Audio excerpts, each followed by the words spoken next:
You to Uganda, Jim and Diane. I thought you got that. So I'm going to ask you two first. What were you anxious about going to Uganda? Well, I've had an altitude problem in the past, and that stopped me in the past from doing it, and that was one thing. I think that was the main thing. Okay. Here, would you stand through your question? Yes.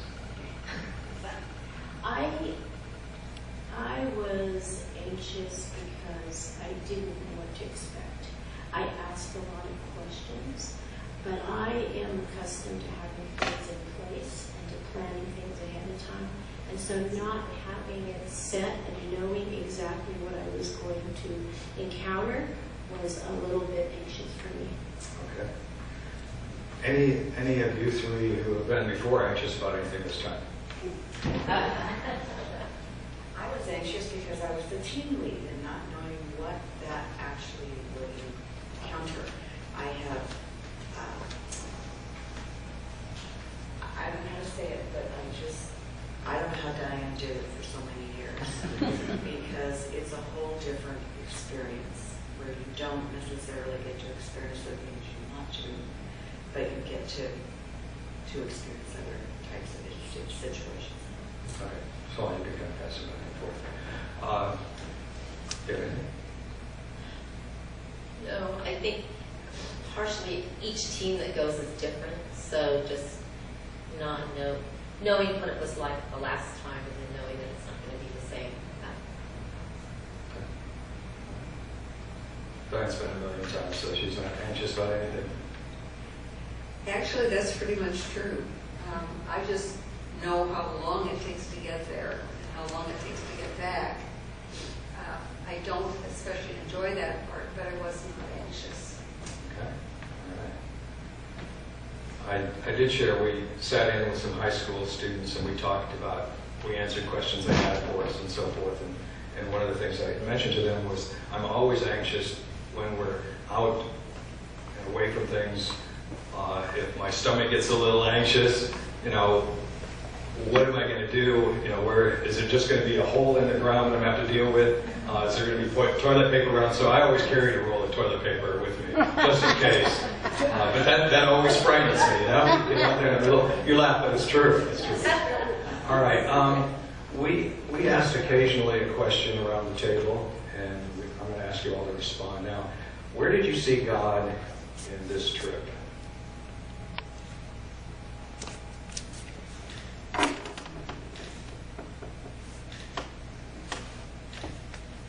Good question. Looking at the poverty, that was one thing that surprised me a little bit, and yet the people are so joyful. And I think that being part of the work team, they were very capable, and I took a lot of comfort in that. I guess we're going down the line. This is very hard for me to explain. This was my 7th trip to Uganda.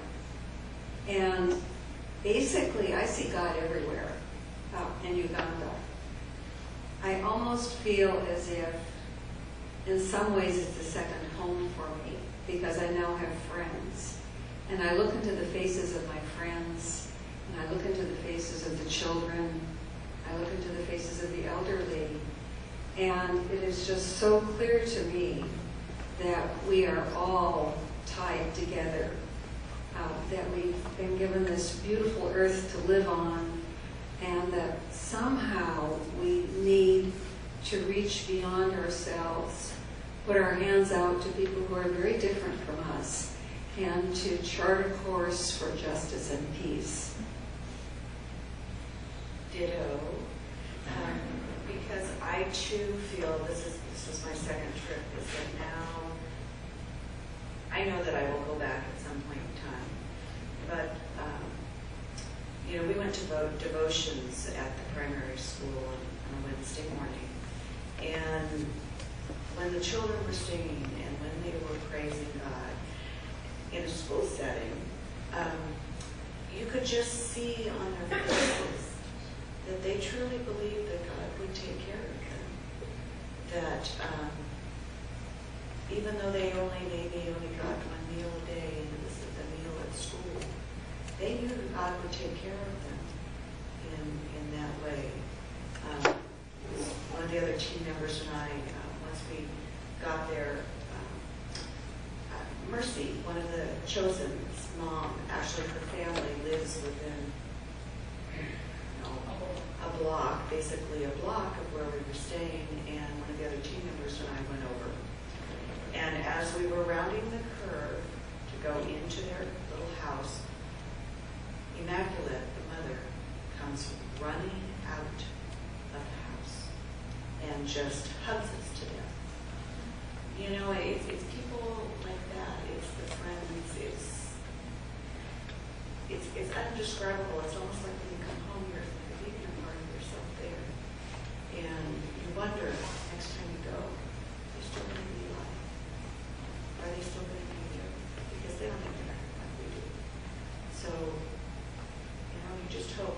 We did see we saw 6 of the Chosen, including Tina, and they're all much bigger now, much smarter, and just wonderful young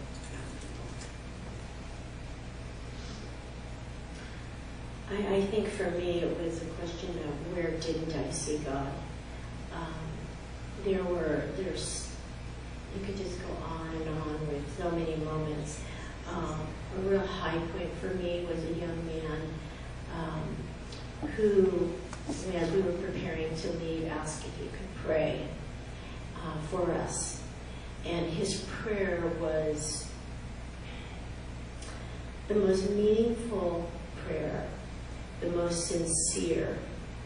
God felt presence that I've ever experienced. And this came from a young man whose faith, I think the strength of the faith is so present. It envelops you. Sometimes I think, and I'm pretty sure about this, that God has a great sense of humor. Because for me, arriving there after, I don't know, forever hours, and being totally discombobulated and then not having a hot shower, it's like, oh, this is cold. And then the hairdryer not working, and then blowing up the curling iron on the first day, I thought, what have I done? This is not going to be good. And I will tell you, it really was not good. It's funny because in coming back, many of my friends, their first question to me is, how was your trip? Did you have fun? I'm like, no, not really. And you see the disappointment on their face. But no, it wasn't fun. It wasn't fun. But it was meaningful.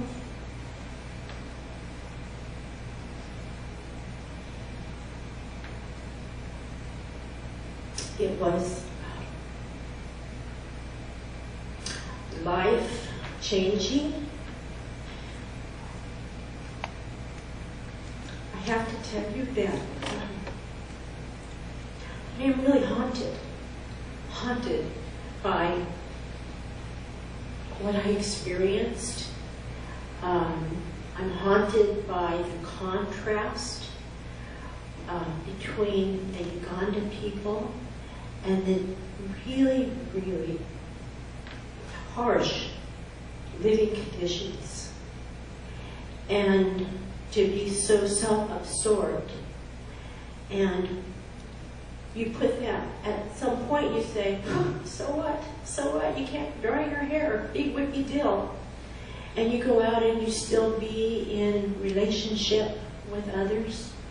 And the people that are the most gracious, full of gratitude, full of God, that have gone through terrible tragedies. You know, at night when you're rooming with 3 other women, you want to make sure that you're not being the disruptive one. So when you can't sleep at night, you know, and I'm reading stories of Uganda, personal stories of children who are soldiers, children that have been abducted out of their homes and have had to kill their parents and have had to hide in the bush. And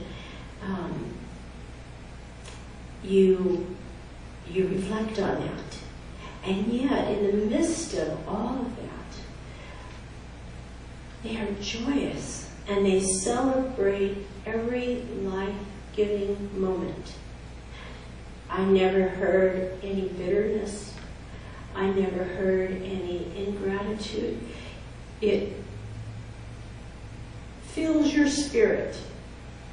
They have the richness of the experience, the richness of the people, the richness of their spirit, being in church and in worship with them. And if they're worshiping, it's not inside walls. We're in bed, and we hear them praying all night long, and you can't understand, but you know that it's worship, and you know that it's God-felt. And so when they worship, it's to the heavens. And to be honest with you, when I take all of that, I struggle, and I think I will struggle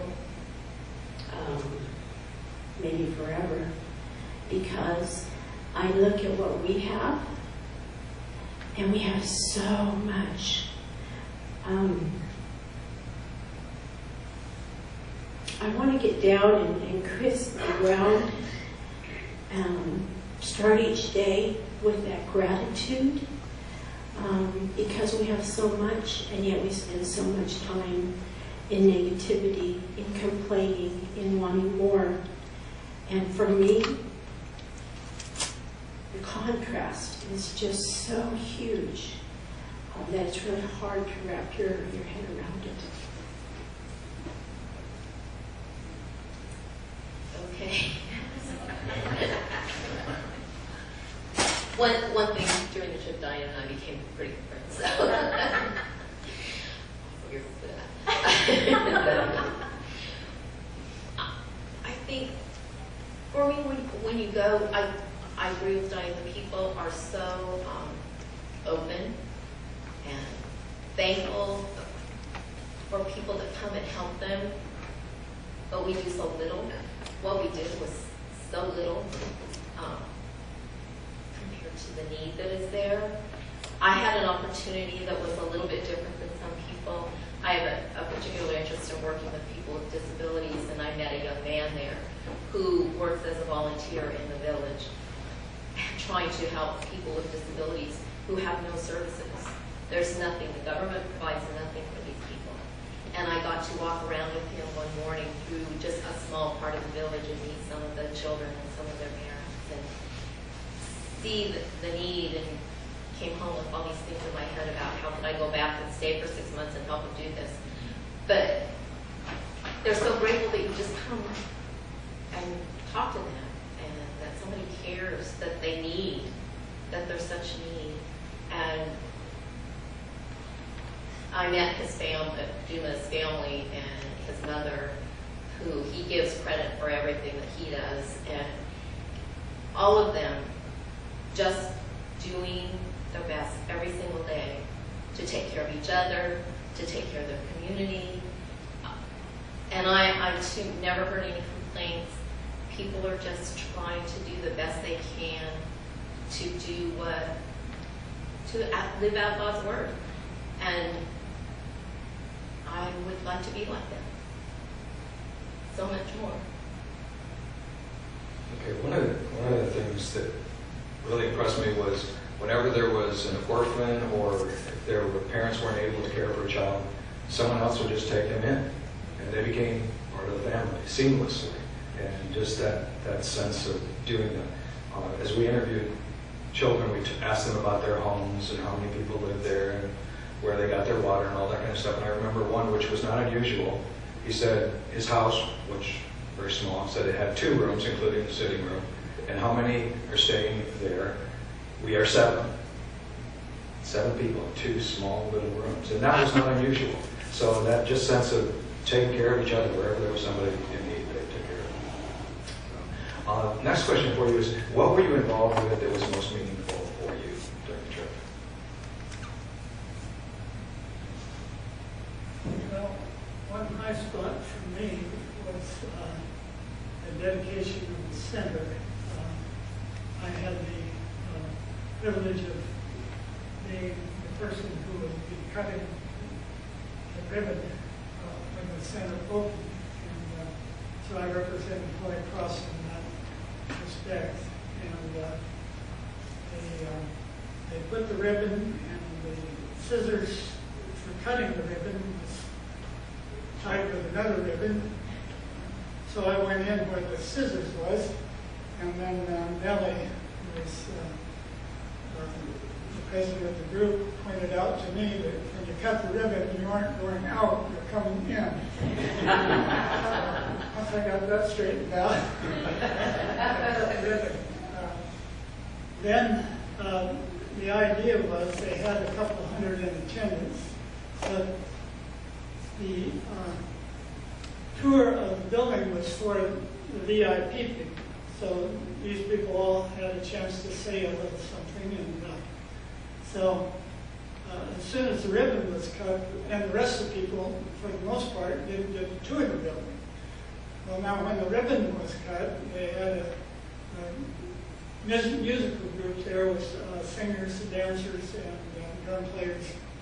And they also had 28 women that were a part of the Uganda women's group. Well, they led the charge into the building, and suddenly there were 200 people going around in the building. And the noise level, you just could not believe. It was a little higher than I'm used to. It was quite an experience. Jim didn't tell you though, everybody wanted to have a picture with a ribbon cutter. So Jim was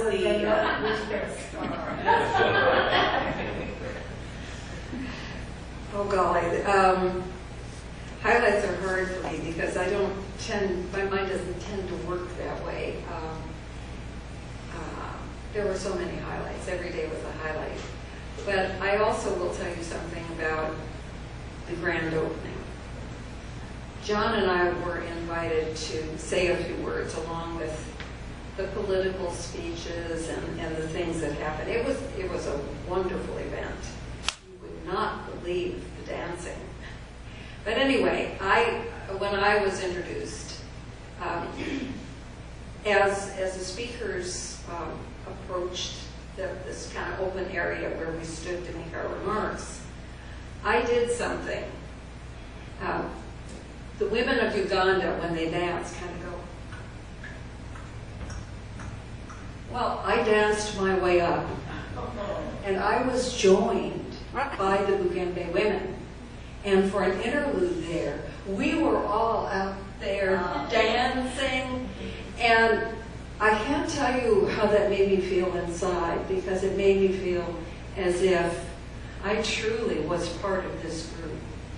They just rallied. I did collect myself, said a few uninspiring words, and then John said words that were more inspiring. But situations like this don't often come to us, where all of a sudden we understand that there's been a shift. And for me, the shift was that I was truly part of the group. Praise God.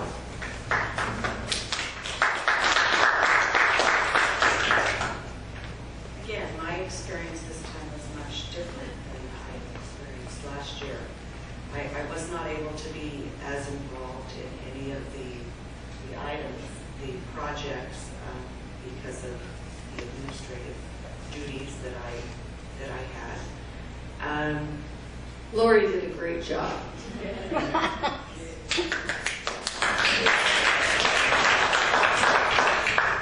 So for me, it was the children again.